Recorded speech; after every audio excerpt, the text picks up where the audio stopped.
Good morning, good afternoon, good evening. Whenever you're watching this, know that I appreciate you. It's just little old me. Just little old me. And I am here because I just want to say hey. That's all. I just want to say hey. How was your weekend? Did you go to church yesterday? Did you have any activities on Saturday? How was your weekend? Mine was actually pretty decent.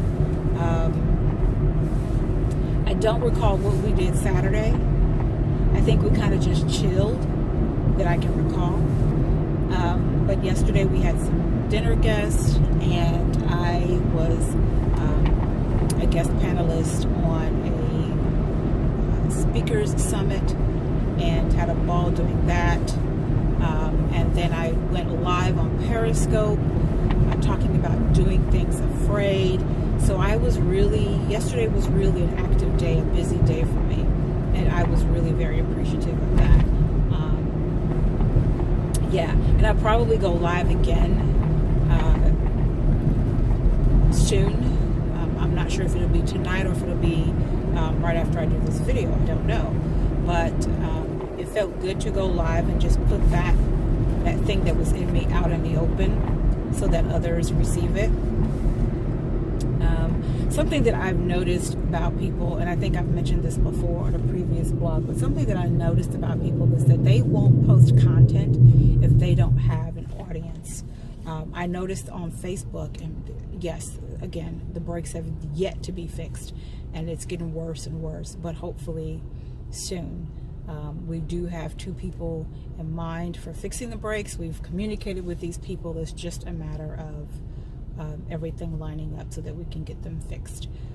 But quite honestly, by the time we get these things fixed, we'll have the other car fixed, and I won't even worry about it. Then the husband can deal with it after that, deal with this thing after that. But anyway, I noticed on Facebook that when people go live on Facebook, they wait for people to come in, and they'll even say, I'm just going to wait for a few people to come in. I'm just going to wait for a few people to come in. I'm just going to wait for somebody to come in. Come on in, come on in. And there's absolutely nothing wrong with that. Invite the people in, make them welcome, make them feel like they're at home in your house having a conversation with you. There's nothing at all wrong with that. But here's the thing that I find is that we are looking for an audience versus the audience looking for us. And this is what I mean by that.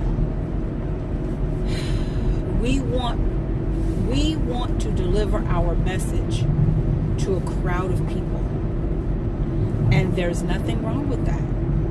However, what if it's not the crowd that's supposed to receive the message? What if there's only one person that's supposed to get it, and the crowd drowns out what you're saying, so that one person that's supposed to get it has a hard time hearing it? What if that one person that's supposed to get it doesn't show up and doesn't see it until later, in a replay? What if that person that's supposed to get it doesn't watch it at all, but someone else watches it and happens to be talking about it to the person that's supposed to get it, and they receive the message that they're supposed to get via the conversation about your video, your live? So one of the things that I have decided to practice more often is, whether I have an audience or not, I'm going to put out what God has purposed for me to put out. And I know that I've said that before. I'm just going to reiterate it. I'm reminding myself more than anything. Reminding myself to go ahead and put the content out, whether I have an audience of 1, 100, 1,000, or 0. I'm going to put the content out. Then what I mean by the audience looking for you is, if the word is supposed to be delivered, if the message is supposed to be delivered, then get it out there. And like I said, maybe the person sees it in a replay, or maybe they're talking about it with someone else who brings it up and gets the message across to them, so then they hunt you out. We're looking so much for the audience and for the attention and for someone to give us our accolades on the outside that we're not paying attention to. It doesn't matter so much what the other people think, but more about what our purpose is and getting it out, delivering the message that we are supposed to deliver. So again, whether I have an audience of 1, 100, or 1,000, or 0, I am going to get the message out. Last night I had one person on my Periscope, and this is one of the things that I noticed that was mentioned actually yesterday on the panel that I was on. One of the speakers talked about the fact that we are so tied up in our numbers that we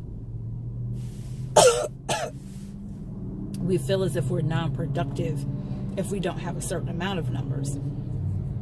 Now, there's nothing wrong with looking at the numbers because we have to keep track of these things, but don't look at them and say, oh, I didn't get what I was looking for, so I'm not going to post anything else, or I'm not going to say anything else, or I'm not going to deliver any more messages. That's not your purpose. Your purpose is to get the message out. That's your purpose. Get the message out. And whomever is supposed to receive it will receive it, whether they're on the post live, on the broadcast live, or if they see it later on in replay. So that's what I got for now. Like I said, this weekend was a pretty good weekend. The husband wasn't feeling the best. He does have his doctor's appointment coming up this Thursday. No, Wednesday. No, Thursday. Today's the 25th, 26th, 27th. Wednesday. His appointment is coming up Wednesday, so hopefully we have a great conversation with the doctor and we get a plan laid out and get it in motion. So yeah, that's all I got. I'm not gonna what is the word that I'm looking for? Prolong this. That's the word I'm looking for. Not going to prolong this further than I have to, or longer than I have to, because I don't believe in just talking just for the sake of talking. Unless God says, I want you to keep talking until this particular thing comes out. There's no point to it to me. So with that, peace and blessings. Remember to walk in your purpose and know that I appreciate you.